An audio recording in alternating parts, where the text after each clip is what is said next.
모든 교양은 남 얘기죠. 안 물어봐도 알려주는 남 얘기 21회 방송입니다.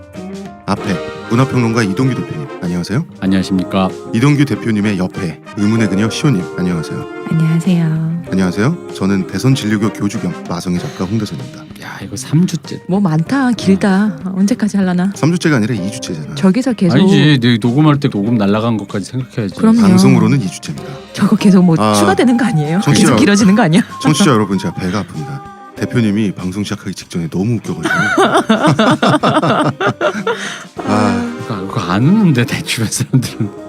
아니 평소에 이렇게 말씀하시는 분이 그렇게 하니까 진짜 웃겨요. 자 뉴스 시간입니다. 우리가 지난주에 개신교 특집을 하고 이번에 한국 개신교 특집을 녹음을 지금 하게 됐는데 그 사이에 개신교 관련 깨알 같은 뉴스가 있었어요. 그렇죠. 우리나라 목회 에이스시죠. 김홍도 목사님께서 11조를 안 내면 암에 걸린다고 그런 말씀을 하셨습니다. 참고로 김홍도 목사님께서는 감리교입니다. 우리 나는 감리교가 감리교도 상태가 안 좋아. 네, 우리 감리교에 대해서 저번 방송 때 얘기를 했었죠. 왜 감리인지. 뭐 어쨌든 김홍도 목사님은 원래 암 드립에 있어서 전면 특허예요. 이분이. 아 근데 이건 나 너무 기독교를 안 좋게 봐가지고 안 좋게 보는 거 아니에요? 왜냐면 우리도 수사적으로 이거 암 걸릴 것 같아요라는 표현 쓰잖아. 그래서 이분이 트렌디하게 말하려고. 설교 내용을 보면은 뭐 아는 사람 그 뭐 전도사였나? 하여튼 어떤 분이 와이프분이 그 집에서 11조를 잘 안 냈는데 그래서 와이프가 암 걸렸다 이렇게 말씀하셨다고. 근데 감리교잖아요. 저런 거 감리 안 해요? 이분은 2000년대 들어서 암 얘기를 자주 하셨어요. 감리 얘기하니까 내가 얘기해 주는데 네. 저희 아버님이 감리셨어요. 건설 감리. 그래서 아버님이 말씀해 주셨는데 감리가 돈을 많이 벌어요. 아버님도 많이 버셨어요? 아니 그걸 못 해가지고 집이 망했지. 성수대교가 왜 망한 줄 알아요? 한풍이 왜 무너지는 줄 알아요? 그게 다 감리 때문이야. 맞아. 그래서 이분도 여기도 한국에 와서 감리교가 감리 안 하나 봐요. 감리 역할을 안 하는 거지. 한국에선 감리 안 하나 봐. 11조 관련 드립이라고 해야 될까요? 이 김홍도 목사님의 이런 발언은 옛날부터 자주 있었어요. 2008년에도 있었고 2010년, 2011년 또 뭐 한 2해 전에도 기억이 나고요. 그냥 매년 하시나 봐요. 예, 그러는 것 같아요. 뉴스화가 되는 게 뭐 2, 3년에 한 번씩 뉴스화가 되지 뭐 매년 하시는 것 같고요. 이분 큰 교회 목사님이세요? 우리나라 큰 목사님 몇 분 중에 한 분이세요. 저도 이름을 아니까. 그래?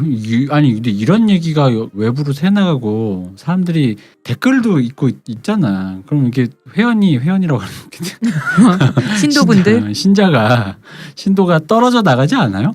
안 떨어져 나가니까 저러신가 보죠 뭐. 글쎄 저도 그게 궁금한데요. 어쩌면 이것 때문에 안 떨어져 나가는 것도 있지 않을까요? 뭐요? 공포 마케팅이잖아요. 그 안에선 더 공고해지는 거 아닐까요? 그렇지. 아니 근데 공포 마케팅도 그러니까 외부에서 시선이 제공되면 세상 사람들이 이렇게 볼 수 있구나라는 것 때문에 특히나 우리나라야말로 사람들이 남의 시선 그렇게 신경 쓰는 사람들이 목사님 욕하는 것들은 마귀들. 이단들. 한국은 역시 주체 사상에 특화된 나라야. 맞아요. 한국 사람들이 원래 종교적인가? 그런 것 같아. 근데 김홍도 목사님 같은 경우는 11조 안 내면 안 걸린다 이런 말씀을 굉장히 열정적으로 하세요. 그러니까 이분이 오래됐다 이거죠 이걸로. 네. 우리 아마 이번 주 방송에서 2부인지 3부인지 11조 얘기도 우리가 하게 될 것 같은데 그러잖아도 11조 관련 한국 드립이 아니 뭐 교회 나왔습니다. 얘기를 하고 특히 한국 교회 얘기할 때는 11조 빠질 수가 없죠. 빠질 수가 없죠. 네. 그리고 트위터에 이런 얘기가 있었어요. 뭐였죠, 시호님? 그 트위터러 분이 택시를 타셨는데 택시 기사님께서 방언 얘기를 하다가 방언을 하면은 순간적으로 체온이 40도 넘게 올라가서 암도 낫게 한다고. 근데 이게 과학적인 근거도 있다고. 그분이 내려서 죽고 싶다며요.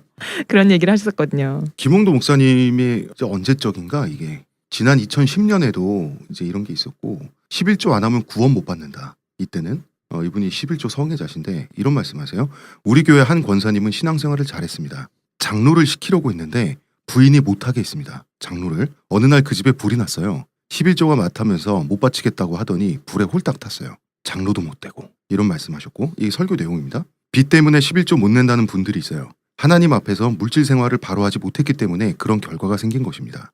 1,000만 원의 빚을 졌으면 2,000만 원 빚진 셈 치고 지금부터라도 11조 생활을 온전히 하면 적자가 흑자로 돌아섭니다. 적자 흑자 뭐 이런 말씀하시고요. 하나님 앞에 드려야 할 거 안 드리면 어떻게 되느냐? 사고 질병 수술 비용으로 돈이 없어지고 또 도적 만나 없어져요. 그런 사람들이 몰라요. 대구에 갔더니 어떤 장로님은 11조를 떼먹다가 그 부인이 유방암 걸려 수술을 몇 번을 했대요. 수령님. 저게 아까 그 암드립이죠. 그래서 물질적인 축복의 비결은 헌금이다. 음. 일종의 하나님과의 거래랄까요? 이런 느낌이 있고요. 재미나신 분이에요. 하느님 진짜 무섭다. 왜? 돈 줘야 돼. 다 이렇게 쳐다보고 있다가 뭐 조금이라도 안 하면 벌 주는 거잖아. 너 암. 너 불. 너 돈 너 그거 얼마? 오 이 새끼 암. 이거잖아. 이분이 생각하는 신이란 건 그런 거잖아. 그리고 또 최근에 어떤 사건이 있었냐면 성추문이 있었던 목사가 있었어요. 감리교에서.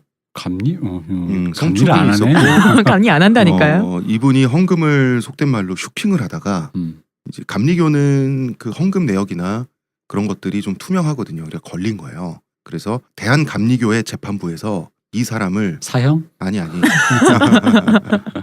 목회에서 면직을 시켰다가 이번에 좀 별로 이렇게 명확하지 않은 이유로 또 복직을 시켜줬어요. 그래서 원래 자기가 다스리던이라고 해야 되나? 네, 운영을 하던이라고 해야 되나? 그 교회에 다시 그대로 돌아왔습니다. 성추문도 있고 헌금도 그렇게 하셨던 분을 예. 그래서 원래 그 제가 저번 시간에 말씀드렸었잖아요. 사법부가 존재하는 것이 감리교다. 그러니까 사법부가 기능을 하다 만 거죠. 그러니까 거기 지금 이거 같은 사법부도 경우는? 우리나라 사법부 같은 거라는 거죠. 우리나라 검찰처럼 K적이네요. K적인 감리가 들어서 네. 있다는 거잖아. 내부끼리는 그냥 봐주고 잠깐 이렇게 저기 지방 한번 돌고 와. 뭐 이런 거. 머리 식힌다 생각해. 뭐 이 얘기죠. 지금 그거 똑같잖아. K적인데 역시. 네. 뭘 해도 K적이라는. 그렇습니다. 뭐 이동현 목사 관련 얘기는 뭐 저번 시간에 했었고요. 이런 깨알 같은 사고가 있었습니다. 근데 이런 얘기 솔직히 난 가끔 난 이 온도차를 내가 그 교회에 없으니까 물어보고 싶은 거예요. 뭐냐면은 이게 진짜 그 일부 병맛의 어떤 그 돌출된 것인지 이게 진짜 보편 정선지가 난 궁금한 거야.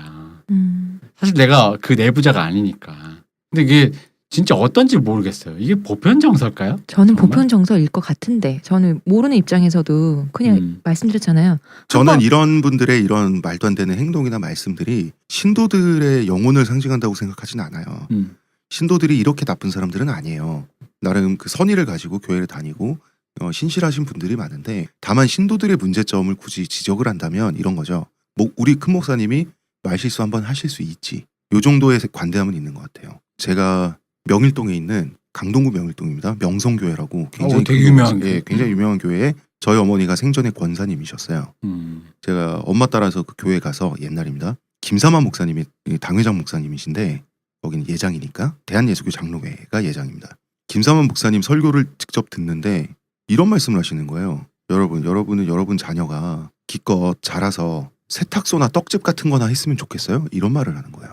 하나님한테 은혜 못 받고 믿음 생활 똑바로 하지 못하면 여러분 자녀가 기껏해야 세탁소나 한다라는 말씀을 하시는데 그 교회 신자분들 중에는 세탁소 하시는 분들도 계시고 떡집 하는 분들도 계십니다.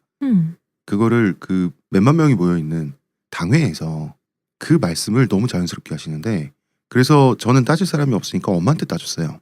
이게 어머니 말씀이 그 말은 잘못됐다. 그 말은 잘못됐는데 우리 목사님이 저런 단점이 좀 있기도 하시다라는 식으로 말씀을 하시더라고요. 그런 거죠. 그러니까 아버지가 가끔 엄마 때린다 이런 얘기잖아. 그냥 하지만 사랑하거든. 아버지가 가끔 엄마 때리고 오빠가 있었는데 너 태어나기 전에 아빠가 죽였어. 던져가지고 다리미로. 뭐 이런 얘기잖아 사실. 그런 것도 있고 우리나라 그렇게 나쁜 사람 아니야. 우리나라 대형교회 감성이 기본적으로 중산층 감성이고 화이트 칼라 감성이잖아요. 이거 뭐 화이트 칼라 내가 보기에 이거는 60, 70년대 저기 어디 딴 데 감성인데 아버지가 그냥 저는 엄마 배 차가지고 네 오빠 있었는데 아니 저는 최대한 이해를 해보려고 최대한 이해를 해보려고 이런 말씀 드리는 건데 저는 그 자리에서 그 교회 안에 신도들의 바글바글하게 이제 앉아 있잖아요. 그 분위기가 너무나 자연스럽고 그런 뜨악한 상황이 너무나 매끄럽게 넘어가서 깜짝 놀란 거거든요. 그러니까 나는 이게 한국 유사가족 내진 가족주의로 치환해서 그 사람에게 한없는 관용을 베푸는 것이 가족윤리의 어떤 일환이다라는 식으로 넘어가게 되는 근데 우리나라 가족윤리의 확장판 같거든요. 방금 내가 말한 거 맞는 말씀 같아요. 니네 아빠가 착한 사람이라고 네 오빠가 있었는데 너 태어나기 전에 니네 아버지가 술 먹고 내 배 차가지고 오빠는 죽었지만 술만 안 먹으면 착한 양반 이런 얘기잖아 지금. 근데 이 발언 이 세탁소 발언도 만약에 뉴스화가 됐으면 망신을 당할 발언이에요. 그럼요. 나 당연하죠. 아내를 배를 차면요. 그렇죠. 밖에서 걸리면 바로 감옥 가는 거예요. 그래서 비슷한 실수 발언들 저는 이제 몇 번 들었고요.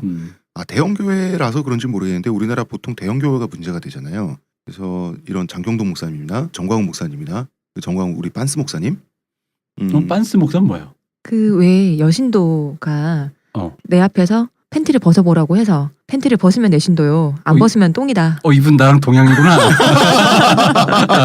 현상규 연상규 이분 나랑 동양이구나. 그런 얘기를 하셨었어요. 그런 얘기를 하실 때 녹음된 그 파일본이 있거든요. 들어보면 네. 아멘, 할렐루야 뭐 어. 이러고 있어요.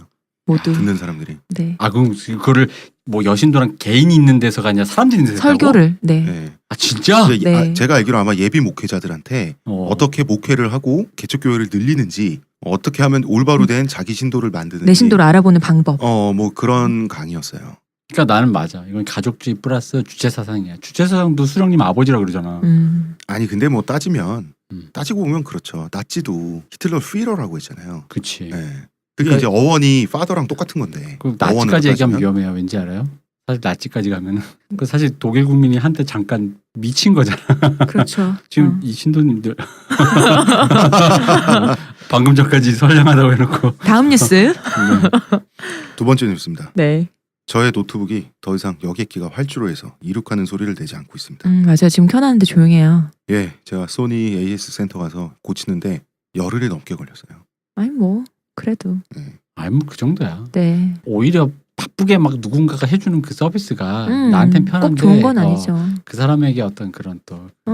뭐라고 해야 되나 그거 있잖아. 밥도 못 먹고 막 그 노동 착취 느낌이 나니까. 사실 그 정도의 느림도 필요한 거죠. 그럼요. 그럼요. 문제는 그 시간 동안에 저희 방송을 녹음할 때 이 대표님의 애플 맥북 프로의 레티나 디스플레이 맛을 본 후 제가 지금 소니 바이오 화면을 보는데 흥이 떨어집니다. 있는 거 귀하게 생각 못하고 말이야. 아니 근데 나 그것도 있어요. 디스플레이 그것도 있는데 그 폰트 문제도 있어요. 왜냐면 나 내 걸로 윈도우 킬 때 있거든요. 윈도우 키고 그 굴림 폰트 그대로 나오잖아요. 그럼 비슷해. 그래서 전 이런 생각을 했어요. 취향에 있어서 퇴보는 없는 것인가? 왜 퇴보가 없어? 안 먹다 보면 생각 안 나. 그래요? 그럼. 우리 옛날에 참치집 우리나라에 무한리필집 처음 들어왔을 때 별 저질 참치 저질 부인 다 먹었잖아요. 우리나라 사람들이. 그죠. 기름치 이런 거. 그때는 맛있다고 먹었는데 입맛이 떨어지진 않는 것 같아요. 사람이. 먹는 사람들이 점점 올라가니까 지금은 옛날처럼 절대 장사 못한다 그러거든요. 그렇죠. 그렇긴 한데 그러니까 없으면 또 적응한다 이거지 내 말은. 알면서도 그냥 적응할 수밖에 없는 거잖아요. 그렇지, 그렇지. 그거는. 즐거운 적응은 아니잖아요. 그렇죠. 즐거운 적응은 하는 수 없는 아닌데. 적응이니까요. 괜찮아. 저는 할만해. 저는 술을 좋아하다 보니까 비싼 양주를 한번 먹잖아요. 그러면 그 다음에 제가 평소에 굉장히 좋아했던 양주를 먹으면 이게 한 등급 떨어진다라고 하는 그 간극이 바로 느껴지더라고요. 오 그래? 네, 그런 거 있어요. 근데 제가 포도주 맛은 잘 몰라요. 이 사람한테도 또 나의 또 사고 실험. 생수에다가 또 면 풀어서 육향을 느낄 수 있는지 한번. 요즘에 내 평양냉면 그 평양냉면 나찌들이 너무 창궐해가지고 내 사고 실험 요즘 하려고 이거. 평양냉면 그 고나리질 하는 분들. 그러니까 저도 평양냉면 좋아하고 평양냉면이 있고 함흥냉면이 바로 옆에 있으면 웬만하면 평양냉면을 먹으려고 하거든요. 근데 평양냉면 나치즘은 뭐예요? 그러니까 생수에다 면 타가지고 육향 느낀다고 하면서 이렇게 쇠를 닿으면 안 되고. 나치즘까지 얘기하기는 좀 그렇고 간별사들. 그러니까 진정한 평양냉면을 먹는 방법이 뭐다 하면서 남한테 뭐 예를 들어 저는 그냥 여기다 식초 더 탈래요 이러면은 진짜 맛을 모르네 초딩 입맛이네 하면서 온갖 고나리질하는 애들 있잖아. 냉면 잘라서 먹는다 그러면 쇠 닿으면 맛 변하는데 저 이렇게. 제면기가 쇠인데 이미 그 면을 지금 만들고 있는 제면기가 쇠로 돼 있는데 아니 그 뭔 소리야. 육수 끓일 때 플라스틱 그릇을 끓였을까봐. 그리고 국물이 맑을수록 육향이 사라지게 돼 있어 원래. 근데 국물이 맑은데 육향이 나잖아. 그럼 거의 내가 봤을 때 거의 넣은 거야 그거. 조미료야 조미료. 그런 걸 평양냉면 나치즘이라 그러는구나. 평양냉면 간별사들. 그래서 내가 그래서 그 말을 한 거예요. 그 뭐냐면 아니 거의 이 정도면 왜냐면 이게 솔직히 말하면 평양냉면 닝닝한 게 사실이야. 그 원래 닝닝해야 되는 거야 원래. 네. 그렇게 맑은 국물을 내면서 그 시원한 맛을 그냥 후루룩 먹는 건데. 네. 그 단박한 맛에. 근데 그거에 뭐 육향이 어쩌네 뭐 하면서 막 디테일하게 얘기하는데 물론 알겠어 그런 디테일한 거. 근데 그걸 남한테 뭐라고 하는 거 하면서 자기는 그걸 뭐 느끼네 못 느끼네 얘기한다라는 거는 그 아까 얘기했잖아. 생수에다 면 푸른 다음에 사고 실험 해주고 싶다. 눈 가리고 블라인드 테스트 육향이 느껴지십니까? 이거 지금 평양냉면 중에서 최고 장인이 이북에서 지금 귀순하신 분이 만드신 거라고. 이거 생수 같지만 왠지 육향이 느껴질 것 같고. 반대급부도 있잖아요. 평양냉면 먹으러 가서 평양냉면 원래 단박한 맛에 닝닝한 그 맛에 먹는 건데 이 닝닝해서 이거를 이렇게 돈이나 많이 받고 이런다고 왜 그 밑에 그 가게 별점 이렇게 하잖아요. 근데 거기다 그런 식으로 써놓는 거예요. 닝닝해서 못 먹겠다고 이거를 이렇게 하냐. 그걸 닝닝한 맛에 먹는 건데. 왜냐면은 제가 어머니가 이북 사람이어가지고 네. 아기 때부터 냉면을 먹으러 다녔는데 서울 시내를 그 되게 어릴 때잖아. 되게 옛날이잖아요. 네. 그러니까 그때 무슨 뭐가 있겠냐고. 당연히 거기에 순수한 어떤 재료와 그게 들어가 있었겠어요? 아니라고요. 아니에요.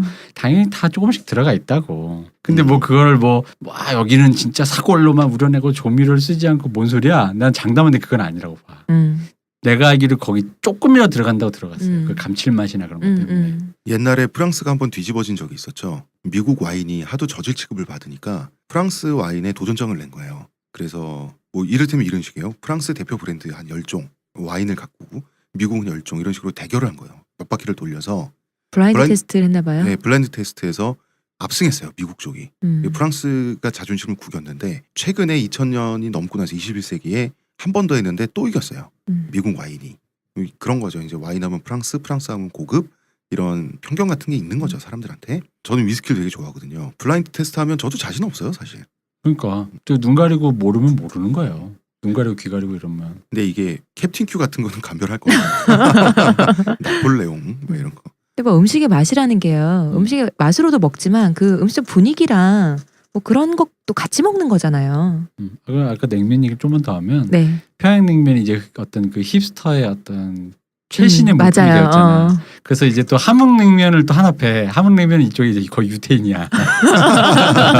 함흥냉면은 초딩이 짜고 맵고 달고 신 걸로 그냥 이렇게 고추장 쳐가지고 입만 모르는 것들이 먹는 거. 거가 돼버린 거야. 그런가? 잘 나가는 사람들 중에서도 그냥 잘 나가기만 하는 게 아니라 좀 있어 보이는 사람들 있죠. 박찬욱 감독 같은 그런 사람들이 평양냉면 옛날부터 예찬을 좀 했거든요. 그런 거 따라가는 거지 힙스터들이. 뭐 저도 평양냉면 좋아합니다만 자 빅뉴스 시간입니다. 제가 더위를 먹었습니다 여러분. 그래서 병약한 미소년의 기운을 뭐? 풍기고 있는데요. 어? 마성뿐 아니라 마모까지 획득을 하고 말았습니다. 그러나 뭘 획득해요? 컨디션이 좋지 못해서요. 저를 낫게 할 수 있는 것은 여러분의 열렬한 아날람 청취로 인한 이거 말이 왜 이렇게 나와? 아날람 청취로 인한 다운로드 없는 소리 하려니까. 뿐입니다. 그냥 늙은 중년이 앞에 있어. 저 마모는 머리카락 얘기하는 거예요? 마모. 마성의 메모. 마상의 머리카락 아니야? 자꾸 빠지는. 그렇군요. 저는 지금 발모인입니다. 네. 탈모인이 아니에요. 근데 머리 머리카락이 좀 굵어지고 있습니다. 짙어지신 것 같긴 해요. 그렇다니까. 개수가 많아진 줄은 모르겠는데 하나하나가 좀 짙어진 것 같긴 해요. 그렇다니까. 두고 봐. 난 발모이냐. 자, 알겠고요. 두 번째 빅뉴스 시간입니다. 네. 의문의 그녀 시온님이 아, 여러분 성우로 데뷔했습니다. 제가요? 언제요? 잠시 후에 그래요? 바로 지금 그 결과를 감상해 보시겠습니다. 그러기 위해서 저희는 잠깐 광고 듣고 오겠습니다. 아로니아진, 당신은 누구죠? 뉴 아로니아진이 출시되었으니 먹는 자마다 피로회복과 심찬 하루를 얻으리로다. 정말 먹는 족족 몸에 좋은 건가요? 어찌하여 마음에 의심이 일어나느냐. 먹거라. 그리하여 건강이 너와 함께할지어다. 내가 약은 음침한 골짜기로 지날지라도 항산화 효과가 나와 함께 하심이라. 아멘. 국내 최고 합리화, 최다 판매, 평산네이처 뉴 아로니아진. 제3회 서울 루나포토 페스티벌이 서촌에서 열립니다. 왕칭송, 얀 밍가드 등 세계적인 사진작가들의 사진을 감상할 수 있는 절호의 기회. 상쾌한 가을 하늘, 아름다운 서촌의 정취와 함께 열리는 제3회 루나포토 페스티벌로 당신을 초대합니다. 9월 10일 밤에는 영상으로 만나는 사진, 달과 사진의 밤이 국립고궁박물관 마당에서 열립니다. 놓치지 마세요. 루나포토. 루나포토? 네. 달과 영상 좋다. 이게 좋네요. 올해 3회인데 사진 페스티벌이에요. 이게 저기 서촌 경복궁역 근처. 서촌. 네, 서촌. 그 서촌 보안여관이라는 갤러리 네. 거기를 중심으로 하고 있어요. 그래서 서촌에 오셔서 서촌이 또 먹거리 많거든요. 맛있는 네. 거 분위기도 좋고. 맞아요. 데이트하기도 좋고.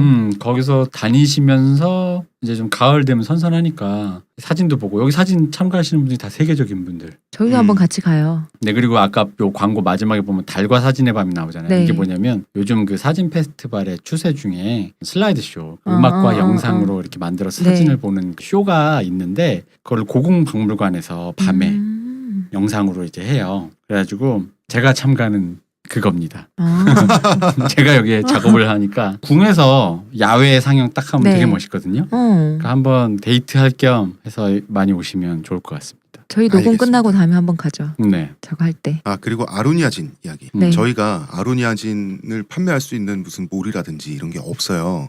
저희 그래서 몰은 없죠, 당연히. 없어요. 그래서 네, 평산네이처 아로니아진을 여러분께서 구매를 하기 위해서는 XS몰 XS입니다. 그리고 딴지라디오 방송하는 딴지일보 딴지마켓을 이용해 주시면 되겠습니다.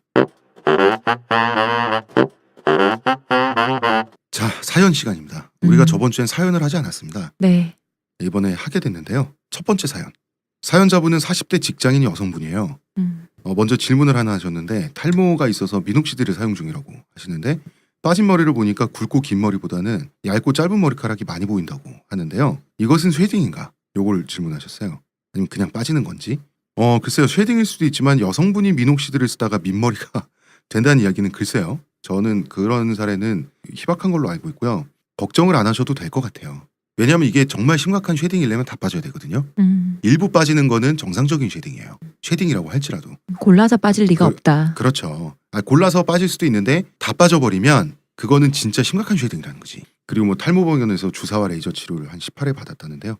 저는 방송에서 누누이 말했지만 탈모병원, 탈모 클리닉은 부정적입니다. 근데 뭐 이왕 받으셨다니 잘 되시길 바라고요. 사연 지금부터 이런 말씀을 하시더라고요. 이런 범상치 않은 곳에 상담을 해야 할 일이 저에게도 생겼네요. 무슨 어디 도사님 우리가 이런 데가 대표님. 우리. 우리가 범상치 않습니까? 우리 뭐 별로 특별한 솔루션을 제공해 주는 것 같지도 않은데 우리 굉장히 범상하지 않나요? 평범한 사람들입니다. 그렇죠. 저만요. 아니야, 나 평범해. 사연자분께서는 어린 시절에 외모 콤플렉스가 있었다고 하세요. 이런 말씀을 굳이 하시는 이유에 대해서 뒤에 내용을 한번 보면은 이런 건데 본인이 생각하시기에 많은 나이에 이런 일이 생겼다는 게 좀 민망하신 듯해요. 이 나이에 뭐 이런 말씀을 하시더라고요. 뾰로롱 이런 일이 생기셨나 보다. 같은 부서에 나이가 많은 신참 남자 직원이 하나 있다고 합니다. 술을 좋아하다 보니까 술자리에 가면 꼭 옆에서 주거니 받거니 했다고 하는데요. 술에 취하면 썸 타는 듯 술이 깨면 대면 한 애매한 그런 거 있잖아요. 이거 꼭 썸 아니라도 회식 때 이런 거 많지 않아요? 뭐 이런 거 회식하면은 그러니까 꼭 썸은 아닌데 그 둘 사이 공기 좋은 거 막 있잖아. 아니 그냥 잘 모르는 직원들인데 회식 때 술 먹으면은 이렇게 막 좋다가 다음날 되면 다시 안녕하세요 이렇게 되는 그런 느낌? 근데 이건 아무래도 남녀 관계고 단 이 둘이만 사이는 좀 그러신 것 같아요. 끝까지 네. 남아가지고 얘기하다 보면 좀 그런 거 있을 수 있는 거죠. 그러다가 회사 야유회를 간 날이었대요. 아침부터 술을 마셨다 그러는데 사연자분이 주당이 내가 봤을 때. 좋다. 왜냐면 이런 표현은 술은 낮술이죠. 기분 좋은 아침 음주를 시작. 자리를 3, 4번 바꿔가면서 즐거운 시간을 보내고 있었는데 뭐 이런 식으로 말씀하시거든요. 3, 4번은 뭐예요? 완전 술꾼이다. 그날 결국 단 둘이 끝까지 남아서 술을 마시게 됐다 그래요. 시간이 돼서 헤어지려는 찰나 부하 직원께서 사연자를 잡아 끌면서 이대로는 못 간다고 그랬대요. 죽어. 어딜 가? 뭐 이런 거야. 그런 건 아니고 폭력적이거나 그런 느낌 전혀 없었다고. 아니 모습을 근데 그 남겼고요. 말씀 중에 보면은 술 먹으면 다른 분들이 얘기하는데 사연자분이 나이가 있으시니까 유부녀일 수도 있다고 생각할 수 있는데 유부녀 아니고 솔로란 거를 싱글이라는 걸 알게 되시면서 저런 이분은 말씀을 지금 하셨던 돌싱이신 거죠. 거죠. 제가 그거는 이제 얘기한- 모르겠는데 어쨌든 싱글이다라는 걸 알게 되신 후에 좀 그런 게 더 남자분께서 더 생긴 거죠. 네. 어디를 가자고 해서 택시를 타고 향한 곳은 숙박 시설이 밀집되고 슬 지칭해서 거길 가달라고 그 남자 직원이 그런 거지. 야유회 택시 간데 아저씨 모텔촌 가주세요. 이래? 아니 지명이 아니 야유회 가셨는데 그 주변을 잘 알고 계셨나 봐요. 가장 부끄럽게 말할 수 있는 방법이 뭐가 있을까? 모텔이 정말 많은데 어디예요? 뭐 이렇게. 그잖아 왜 자는데 아저씨 그 작가님 잘하는 손동작 있잖아요 왜 그거 하면서 그런 데 가달라고. 그렇게 말을 표현을 내 하나? 손동작이 어떻길래? 아니 그러니까 숙박 시설이 밀집된 곳으로 가주세요가 아니라 어딜 가달라고 했는데 그 어디가 지명이. 대표님 진짜 무슨 생각을 하는 거야? 내가 해본 적이 없으니까 그러니까 이렇게 말하면 어떻게 말을 하는지 궁금해서 물어본 거지. 그래서 이제 거기까지 같이 간 거예요. 음. 가고 나서 자기는 따로 택시 타고 집에 가겠다고 그건 아닌 것 같으니까. 들어가는 건 아닌 것 같으니까 음. 택시를 탔는데 하여튼 그러다 결국은 또 이제 또 헤어지지도 못하고 커피숍에 가서 또 이런저런 이야기를 했대요. 근데 사연자분께서는 이 남자분의 태도가 사귀자는 이야기처럼 들렸고 그래서 자기는 들떴대요. 그러니까 이 그렇죠. 남자분이 싫은 건 아닌 거지 이분도. 그러니까 전부터 주거니 받거니 술도 드시고 마지막까지 그러셨죠. 그리고 이 남자 부하 직원께서는 굳이 이런 얘기를 하셨답니다. 예전에 자기가 10살 이상 연상도 사귀어봤다. 그러니까 이건 어필을 한 거죠. 아마. 그렇죠. 나는 연상도 연상도 괜찮다.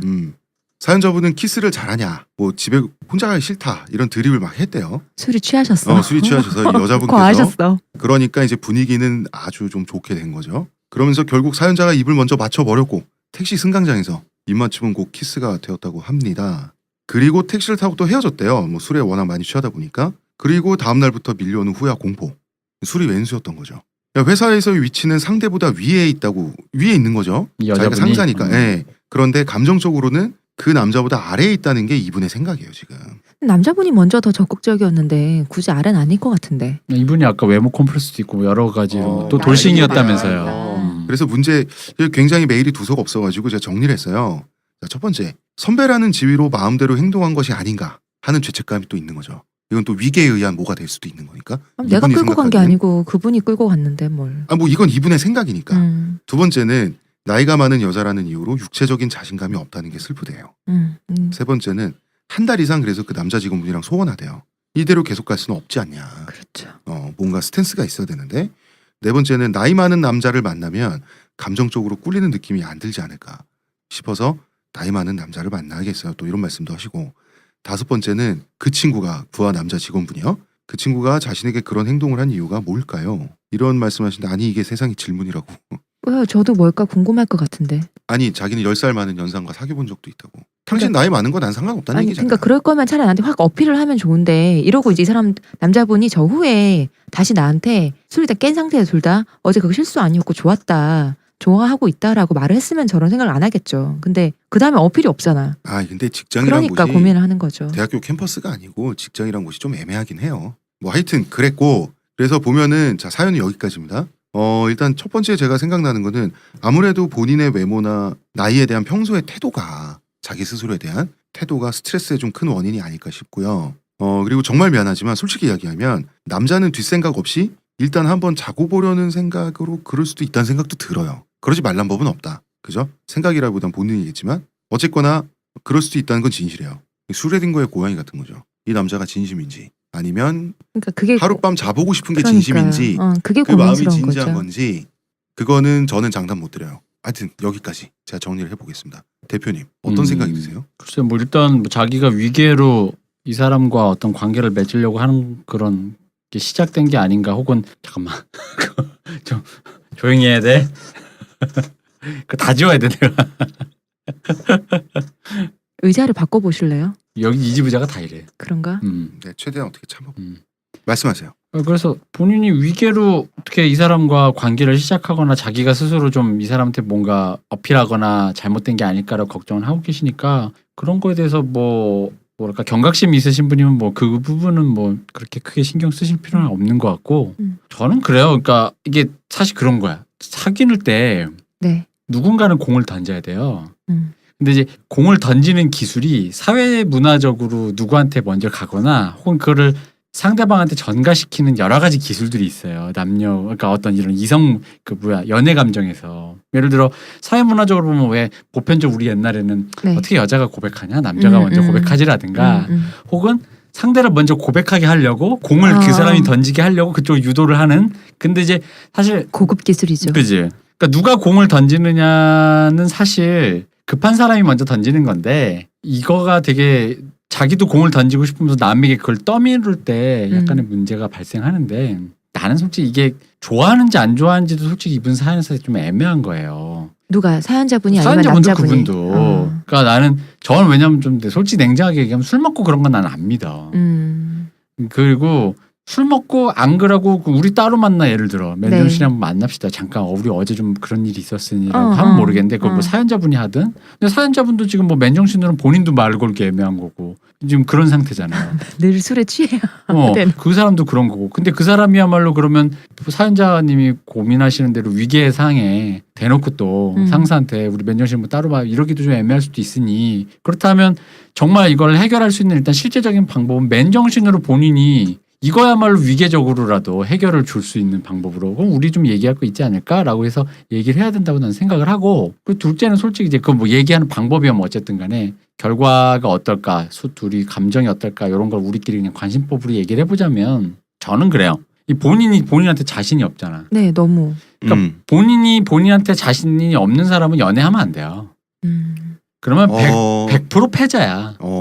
나한테 자신이 없는데 상대방이랑 연애를 한다? 그럼 상대방한테 질질 끌려다닐 거거든? 흔히 왜 옛날 이게 되게 미소진이적이지만 어렸을 때 왜 누나들이나 언니들이 여자들한테 주로 그러지 남자한테 다 보여주지 말라. 네, 뭐 남자들이 그런다지 빨리 그런 자지 마라. 뭐 이런 그런 느낌. 얘기를 하잖아. 근데 그게 뭐냐면 상대방을 안 달라게 한다. 즉 내가 쟤보다 좀 더 그 감정적으로 좀 더 우위에 우월한 우위에 위해서. 서고 싶다는 네. 건데 근데 그 우위에 선다는 게 단지 우위에 서서 상대방을 내 마음대로 조련하겠다가 아니라 왜 우위에 서려고 하냐면 그러니까 서로가 서로에 대한 자신감과 서로가 서로를 사랑하는 마음, 자기도 스스로 사랑하고 그 팽팽한 긴장 상태에서 그 마음이 부딪혀가지고 둘의 그 어떤 관계면 관계, 행동이면 행동이 조율돼서 나와야 되는 거거든요. 나는 그거 싫어, 이거 할래 하면서 세상에 그때까지 전혀 다른 삶을 살던 어떤 그 두 사람이 그걸 갖고 조율해 나가는 과정 때문에 그런 거예요. 그래서 그 감정이 직접적 부딪히는데 근데 이거가 거의 비슷한 동등한 감정의 스탠스로 가야 되는데 한쪽이 뭐 약간 낮다? 몰려있다? 자기가 먼저 기권하고 시작을 해버리면 네, 그러면 어떻게 되냐면 흔히 말하는 데이트 폭력도 이런 식으로 나오는 거예요. 착취. 착취도 이런 식으로. 왜냐면 내가 싫긴 한데 감정적 약자니까 얘가 떠날까봐 혹은 나 뭐 할까봐. 여기로 치면 이 사람이 나보다 한참 연하의 남자인데 그럼 젊고 좀 더 그 매력 있는 여자애들 좋아하는 거 아닐까? 그럼 나 이뻐 보일까? 이뻐 더 젊어져야 되나? 막 이러면서 막 고민하시다가 그래서 괜히 꿀리니까 이 남자가 하자는 대로 말 듣다가 어쩌고 저쩌고 자기는 그거 아닌데 그 이런 식으로 이제 몰리게 된다는 거지.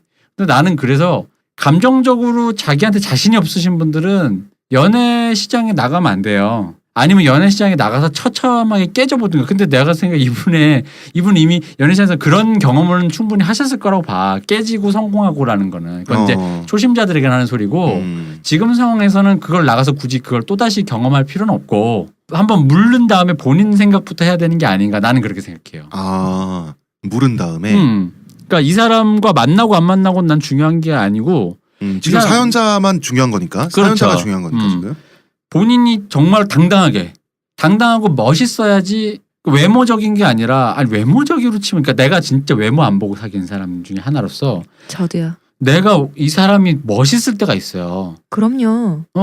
근데 그 사람이 멋있을 때는 진짜 외모고 뭐고 상관없거든. 근데 그리고 내가 사랑하면은 잘생겨 보여요. 그것도 있고 그리고 근데 나는 상대방이 자기를 사랑하는 느낌이 있잖아.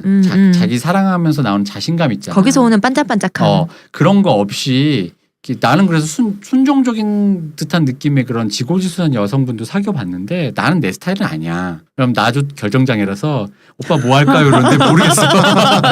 모르겠어. 나 의존하고 싶어. 나 의존하고 싶어. 잠깐만요. 근데 저는 이런 느낌을 받았어요. 키스 잘하냐 이런 도발적인 질문도 먼저 던지고 뭐 입도 맞추고 자기가 먼저 키스도 이렇게 하고 하는 걸 보면서 뭔가 자신감이 없거나 위축돼 있는 여성의 느낌은 안 받았거든요. 그러니까 내가 술 얘기를 하는 거잖아. 술을 안 먹고도 할 수 있어야지 그러면. 술에 기댄 자신감. 술을 먹고 그 이분이 지금 방금 특히 마지막에 키스한 이날 아침부터 술 드셨다며.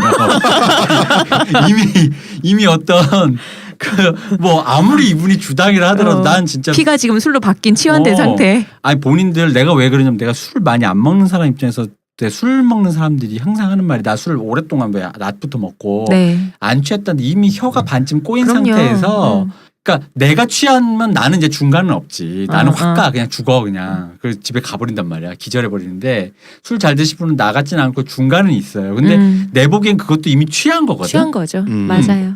막 약간 혀 꼬이고 막 발음 짧아져서 그런데도 안 취했대. 물론 이제 반쯤 제정신인 건 맞아. 근데 내가 보기엔 그것조차 취한 본인의 거야. 기준은 훅 가야 취한 거니까. 본인의 기준은 완전히 기억도 안 나고 그래야 취한 거라 생각하는 거지.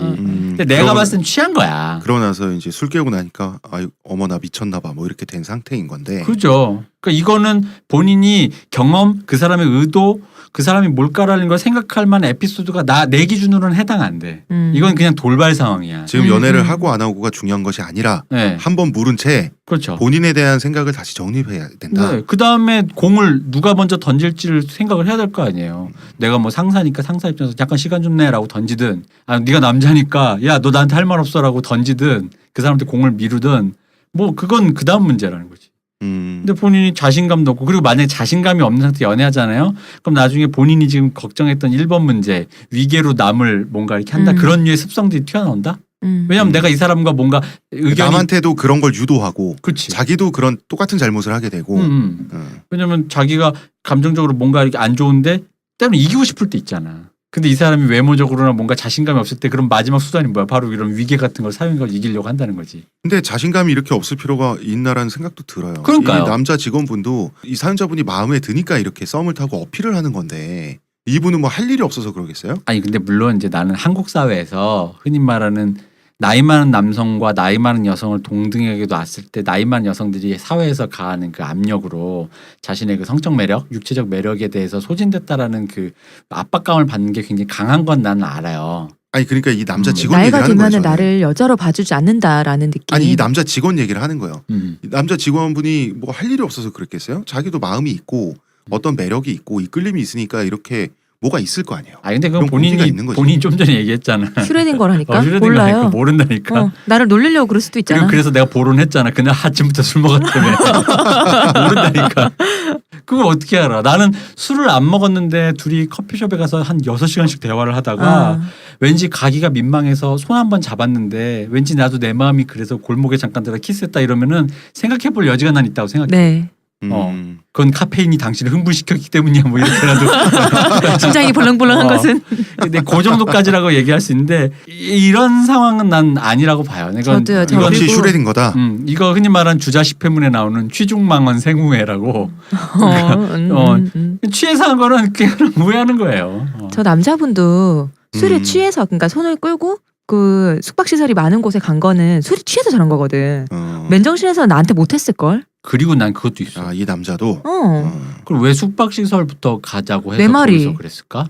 그니까 왜 잠부터 자? 아니 일단 그리고 야유회를 가서 다른 직원들은 다 저기서 우리가 뭐 펜션 이런 데 해서 했을 거 아니에요. 다른 직원들도 근데 그런 상황에서 나를 데려간다는 것도 난 좀 아닌 것 같아. 아니 둘만 남았대. 아니죠. 맞아. 야유회 간 거잖아요. 야유회 간 날이라고 저거는. 마지막에 어쨌든 둘만 남아. 하루짜리인가 보지 뭐. 다들 잠자러 가고 둘만 남았겠지. 아니 아니, 하루짜리지. 하루짜리인가 보지. 낮에 놀러 갔다가 밤에 술 내 술 먹고 이제 먹다가. 간 거지. 난 하여튼 그것도 그래. 그러니까 아니야. 나는 만약에 이 사람도 할 말이 있고 뭔가 애정에 대한 어필을 할 거면은 숙박시설을 가기 전에 뭐라도, 그러니까 그 왜 지금 숙박시설 갔다가 못 가고 그 동네에서 왜 얘기하다가 택시 뭐 키스하고 헤어졌다면서요. 네. 그 뒷부분에 나왔던 키스하고 헤어지는 그게 순서가 도치가 돼야 된다고 난 생각한다는 거지. 헤어질 때 키스를 하려고 하고 이거 아닌 것 같아 하면서 좀 더 얘기를 하고 하다 보니까 그러다가 이제 숙박시설 갔다 온 적은 모르는데 물론 이분 입장에서는 앞에 아침부터 술 먹은 그거를 이걸로 철수 수는 있겠지만 마음이 급해서. 근데 어쨌든 간에 나는 앞에 이 부분은 솔직히 공란으로 놔둬도 된다. 왜냐면은 이거는 너무 돌발적이고 비이성적인 상황이야 내 보기에는. 그리고 한 달 이상 지금 소원하다고 말씀하셨잖아요. 근데 이거 자체가 이미 될 거면 저는 됐다고 생각해요. 될 일이었으면은. 뭐 어떤 복잡한 가지가 있는지는 전 잘 모르겠고 어쨌든 한 줄 요약을 다시 한번 해보겠습니다.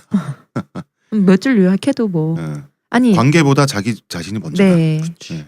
그리고 전 저 남자분도 정말 마음이 있었으면 벌써 이게 해결이 다 낫지 않을까요? 얘기를 난 했을 것 같은데 한 달이나 끌었을까? 근데 그것도 있긴 해. 그러니까 내가 뭐 저 남자의 관심법을 잠깐 해보면 남자 입장에서 약간 숙박시설까지 모르겠어. 나의 기준으로는 숙박시설까지 가자. 그러니까 우리 자자라는 말까지 꺼냈는데 약간 그게 불발이 됐는데 네. 그것도 왜 사귀는 사이도 아닌데 약간 급진전이 있었던 그래서 거잖아요. 끝났다고 생각하시나? 그렇지. 그래서 거부당했다라는 생각을 할 수도 있죠. 근데 키스하고 끝났잖아요. 그럴 가능성도 있고 제가 말씀드렸듯이 그냥 한번 자고 싶은 게 전부였을 가능성도 없진 않고 그것도 있고. 다 있는 거예요. 그럴 것 같아요. 근데 이제 이거는 우리가 알 수 없어요. 이건 관심법의 영역이고 어쨌든 사연자에 관한 얘기만 하자면 네. 자기 자신이 먼저다. 자기 자신에 대한 생각이 정립이 먼저다라는 거. 음. 이 정도로 정리할 수 있을 것 같습니다. 이번 사연은. 저는 그러니까. 저 얘기하신 거 있잖아요. 나이가 들수록 여자가 여자로 남에게 느껴진다는 것이 여자는 그게 쉽지 않잖아요. 그러니까 한국에선 그렇죠. 네, 그래서 저는 예전에 머리를 이제 계속 긴 머리를 하는데 머리를 되게 짧게 자르고 싶다라고 얘기를 하니까 한 그때 50 넘으신 거의 엄마뻘 되시는 분께서 저한테 하신 말씀이 머리 자르지 말라고 나중에 나이 먹으면 자르기 싫어도 잘라야 된다. 왜? 나이 먹어서 긴 머리 하면 보기가 안 좋다 이거지. 아, 좀 그렇게 좀 그러니까 지저분하긴 하죠. 그래서 그냥 생머리 나이가 많이 막 5, 60 됐는데 긴 생머리는 좀 아니잖아요. 그러다 보니까 나이 먹으면은 자르기 싫어도 잘라야 되니까 지금은 기를 수 있을 때 길러라 이런 얘기도 하시고 또 어떤 분은 지금 할 수 있을 때 예쁘게 입고 다니라고 많이 예쁘게 옷도 예쁘게 입고 다니라고 지금 누군가한테 여자를 어필할 수 있는 거 사실 뭐 길어봐야 40대 중반쯤까지다. 그러니까 할 수 있을 때 다 예쁘게 하고 다니시라고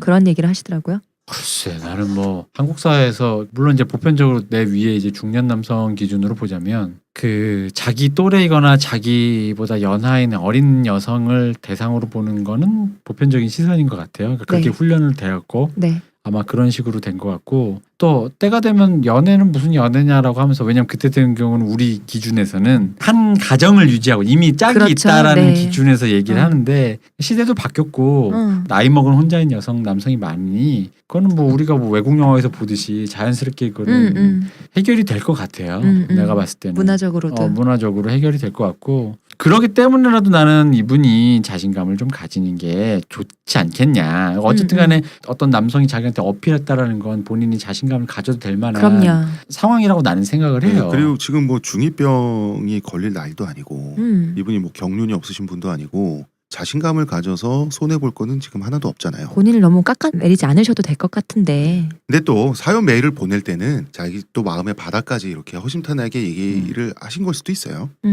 근데 그것도 있고 우리 그 옛날 탈모 때 네. 그 스타일 얘기한 것처럼 이게 그거라서 또 있어요. 뭐냐면 젊을 때랑 자꾸 비교를 해서 그런 것도 있어요. 어쩔 수 없어 근데. 근데 사람이. 나 젊을 때보다 못하다 이거지. 근데 그러니까 중년에 저는 그런 심리는 개인적으로 제가 개인적으로 동안이다 보니까 뭐래요? 다음 사연으로. 네, 다른 예, 사연자분 그 어쨌든 자신감 가지시고요. 네. 네, 그 남자분과의 관계를 물어보셨는데 그거는 2차적인 문제다. 네.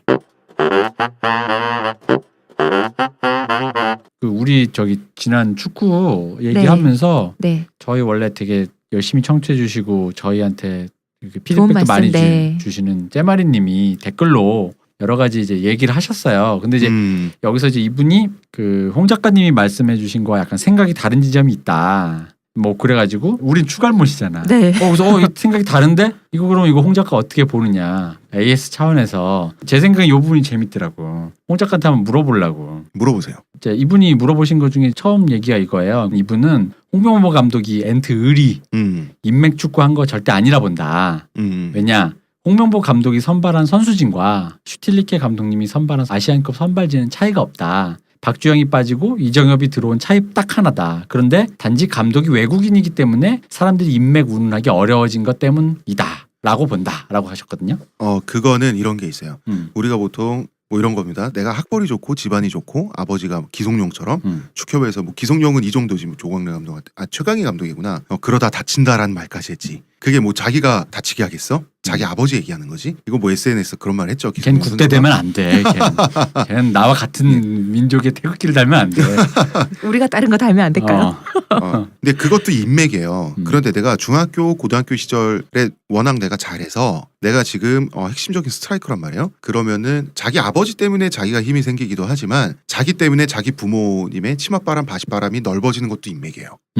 이를테면 걔 따라서 대학 가야 돼. 지금 팀원들은 운동부 팀원들은 그렇지. 그 팀으로 하는 건 특히 그렇지. 그렇죠. 그래서 자기한테 패스를 줄 자기 조수를 누구를 간택하느냐에 따라서 이 몇 가정이 굽실굽실 된다고. 이 아버지한테 아들이 잘하면 그렇게 돼요. 그래서 인맥이란 거는 상호 호환되는 거예요. 선수와 선수의 주변이. 자, 그래서 이 말씀을 드려야 될 것 같은데 자 이런 겁니다. 그 중학교에서 잘 하던 애들이 고등학교 올라가서 고등학교 청소년 국가대표 되고 여기서 잘하는 애들이 U21, U23 되고 또 하던 애들이 올림픽 대표팀 되고 그냥 이렇게 나이대에 맞춰서 이 애는 잘 자랐네 하고 그냥 뽑고 이런 게 아니라 한 감독이 중학교 고등학교 때부터 만진 애들이 성인이 돼서도 그 감독의 손에서 월드컵까지 나아가는 것, 이것을 축협이 큰 그림으로 잡았었어요. 원래 히딩크 2002년 이후에. 그래서 쭉 외국인 감독들한테 대표팀을 맡기는 과정 속에서도 홍명보에게 그 임무를 맡고, 홍명보가 성골인 건 맞습니다. 그래서 그리고 홍명보는 나쁜 말로 하면 일진인 건 맞아요. 축협 내에서. 멋지다.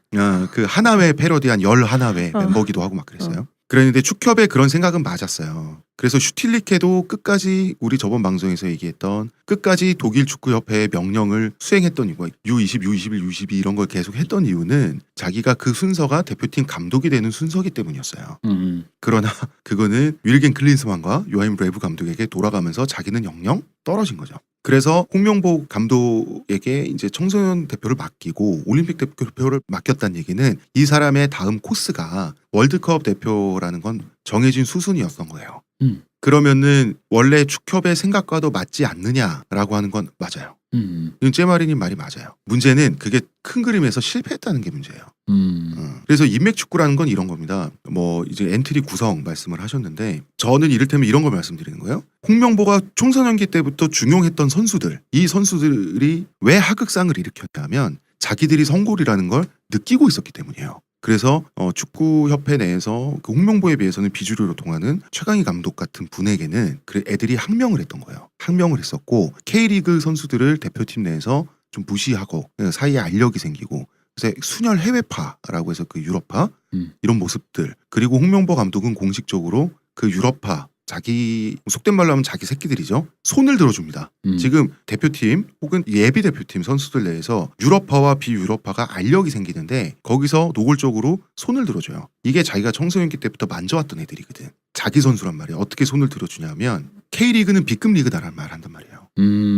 확실하게 승부의 무게추를 홍명보가 감독이 아예 정해줘 버린 거예요. 이 홍명보를 건드릴 사람은 축협 내에 없어요. 그리고 이 자신감을 바탕으로 K리그 선수들을 배척하고 자기보다 두세 대 위에 있는 최강희 감독 같은 유명 지도자에 대해서 기성용 같은 선수들이 그러다 다친다란 말까지 공식적으로 SNS에서 할 정도가 됐단 말이에요. 그러면 이 결과가 좋냐라고 하면 안 좋았잖아요. 왜 안 좋았는지를 제가 말씀드릴게요. 올림픽 축구와 월드컵 축구는 레벨 자체가 완전히 달라요. 남들에게 전 세계에 보여준 올림픽 같은 동일 구성, 동일 작전, 동일 플레이 스타일로 월드컵에 내놨던 거예요. 그럼 될 리가 없잖아요. 될 리가 없으면 플랜 B, 플랜 C가 있어야 돼요. 플랜 B, 플랜 C가 있어서 감독이 말하지 않더라도 그것이 구동이 돼야 돼요. 그러나 계획대로 되지 않고 패스가 뺏긴 순간에 다 멈춰 있어요, 선수들이. 그거밖에 없는 거예요. 그러니까 멤버 구성 말씀을 하셨는데 멤버 구성이 대동소이하다. 대동소이해요. 대동소이한데 슈틸리케 감독은 기본적으로 너는 조금만 못해도 K리그 선수, 다른 어떤 선수에 의해서 대체될 수 있다는 것을 명시한 상태에서의 그 엔트리와 너의 자리는 공고하다라고 공표된 상태에서 엔트리는 완전히 다른 거예요.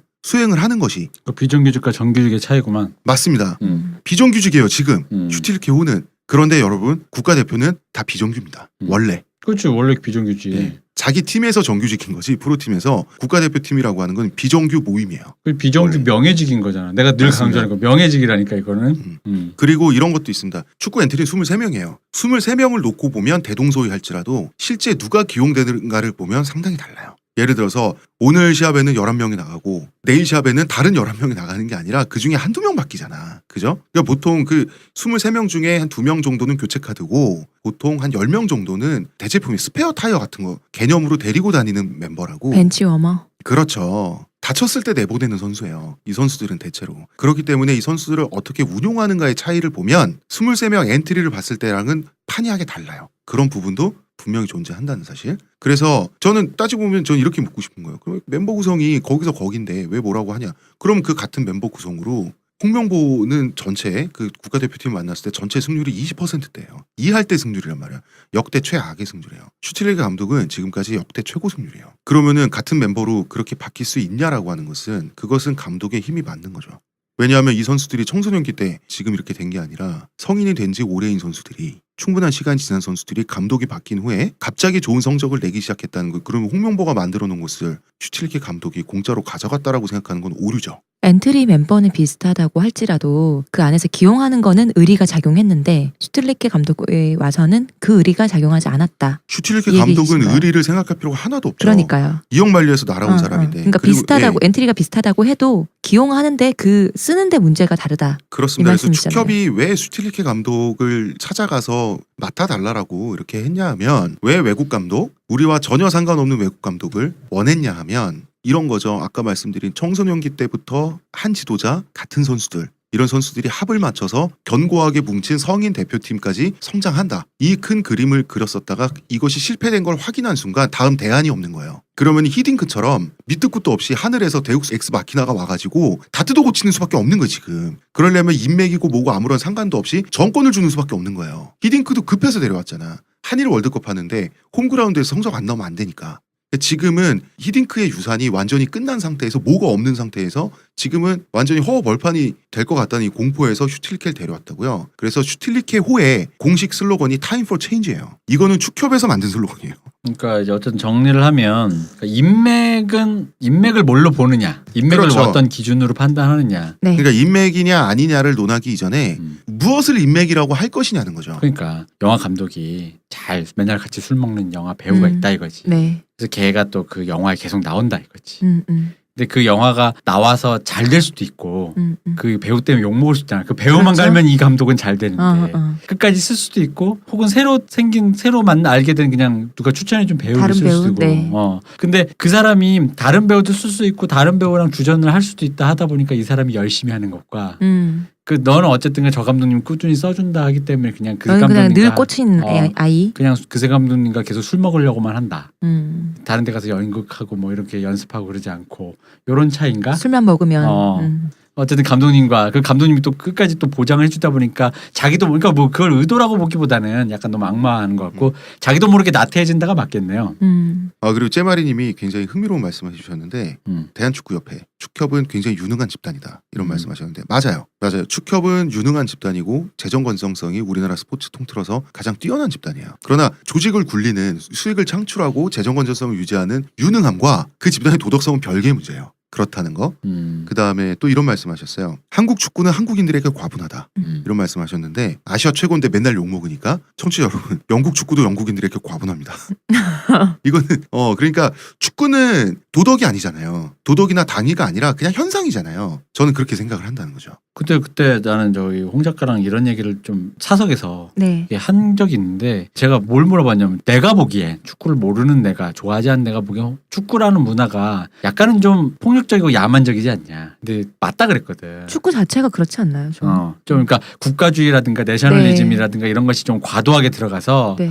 그 안에서 어떤 여러 가지 혐오의 그것들이 굉장히 녹아서 그냥 스포츠를 빙자해서 거기에서만 자연스럽게 막 이렇게 막 표출이 표출하는, 되는 네. 어떤 것이 아니냐. 근데 그런 게 있다라고 말했거든요. 그리고 있을 뿐만 아니라 그것이 스포츠가 존재하는 기능이기도 해요. 우리가 노래 부르고 싶고 방방 뛰고 싶다 길거리에서 그러면 안 되잖아. 그러라고 노래방 있잖아요. 그러니까 축구 가서 하라는 거예요. 그러나 노래방 가서 노래방 시설을 파괴하고 그러면 안 되잖아요. 그러니까 기성용처럼 원숭이 세레머니 그러면 안 된다고. 그러니까 축구라는 게 원래 그런 것이라면 그렇다면은 이 축구를 갖고 욕을 하고 고마워하고 감사하고 울고불고 하는 건 그냥 그 어떤 즐기는 패턴이다. 그럼요. 예. 그럼 거기 이제 옳고 그름의 당위를 부여하면 다만 기성용의 원숭이 세레모니 급이 아니라면 그것은 그냥 그 범위를 넘어가 버린 행동이니까 이런 겁니다. 뭐 째마리님이 쓰신 걸 그대로 읽으면 한국 축구에 대한 혐오는 워낙 유구하고 대중적이라 전 그러려니 하고는 있습니다. 그래서 방송도 그러려니 하고 넘어가려 했습니다만 뭐 이런 말씀하셨는데 축구를 원래 축구팬은요 동서고금을 통틀어서 세계 어디에서나 자기 국가대표 자기 응원하는 팀이 못하잖아요. 그럼 욕해요. 잘하잖아요. 박수 쳐요. 원래 그렇게 스포츠 팬이라는 게 해맑아요. 우리나라 같은 경우는 저는 한국 사람들이 냄비다. 그러니까 한국인들이 스스로에 대해서 좀 자학하는 거 있잖아요. 이탈리아 사람들은요. 썩은 토마토 던지고 그 토마토 맞고 막 선수 뇌진탕 걸리고 막 이러거든요. 우리 인터넷에 욕하고 말잖아. 근데 그런 얘기는 있잖아. 뭔가 어떤 걸 문화라고 한다면 그게 뭐 스포츠 문화 혹은 뭐 무슨 문화, 교통 문화 뭐 네. 하잖아. 왜 우리 캠페인 하잖아. 성숙한 문화로 뭐 이러잖아. 성숙해질 수는 없는 거예요, 그럼? 그런 의미의 성숙함? 그거를 유럽식으로 하면 성숙이라는 게 그 용어 자체가 저는 조금 벗어났다고 봐요. 성숙이라고 하는 것은 마치 그렇지 않은 건 미숙하고 거기 도덕적 가치 판단이 너무 강력하게 들어가잖아요. 유럽에서는 이러지 맙시다라고 하는 건 안전하다라고요. 안전한 뭐 기성용의 세레모니가 왜 어글냐면 그거는 두 양측의 관중들을 충돌시킬 수 있다는 지점에서 범죄적이라고 보는 거예요. 그렇지. 이게 맞는 거예요 원래. 그러니까 성숙한 팬문화라고 뭐 성숙해 어느 정도는 성숙해야지. 그러나 축구 선수들에게 완전한 신사성을 요구한다면 저는 축구 자체가 그렇게 신사적인 스포츠는 저는 개인적으로 아니라고 보거든요. 제가 축구를 좋아하고 보고 구경하는 이유는 축구를 통해서 그 나라 문화 역사 이런 것들이 드러나기 때문인데 그 이유는 축구가 날 것이라서 그래요. 왜냐면 제가 야구도 모르고 축구도 모르는 사람 입장에서 그냥 이제 옆에서 지켜보는 사람 입장에서 보면은 축구나 이런 스포츠보다 야구보다 보면 야구가 굉장히 정교한 게 현대 스포츠구나 생각이 들어요. 어떤 몸싸움도 되게 적고 계산된 힘이 많고 제한된 포지션에서 그 각자 범주를 넘어서지 않게 하면서 왜냐면 대부분의 것이 그 신체적 접촉을 통해서 의도치 않게 예를 들어 축구도 진짜 신사적으로 하려면 이래야 되잖아. 그냥 선수는 필요 없고 감독만 나서 오늘 내가 몇 분 몇 초에 이 길로 공을 몰고 가면 어떻게 할 거면 장기 두듯이 선제로. 축구를 이렇게 평하죠. 손을 사용하지 않잖아요. 그래서 손의 정교함을 포기함으로써 세계에서 가장 많은 팬을 보유한 국기 종목이 됐죠. 그러니까 발의 우연성이라고 하는 거 있죠. 발의 우연성이 축구를 현대전의 대리존으로 만든 거죠. 그러니까 내 말은 만약에 이게 아까 내가 성숙이란 말을 썼는데 그럼 안전하다는 표현을 쓰면은 안전함으로 가려면은 나는 이게 턴제가 돼야 돼. 바둑이나 장기처럼. 그렇지.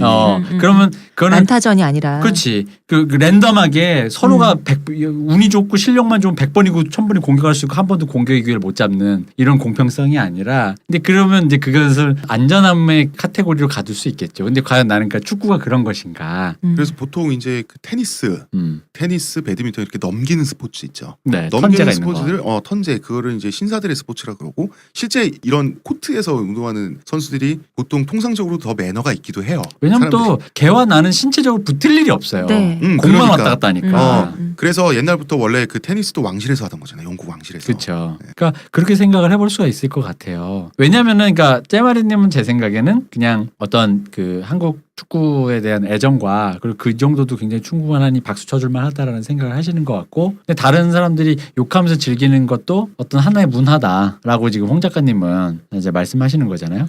예, 그런 부분도 있고요. 그러나 다만 한 가지. 지금 올림픽 얘기하는 거 리오 올림픽. 네. 올림픽 1위로 예선 통과했잖아요. 네네.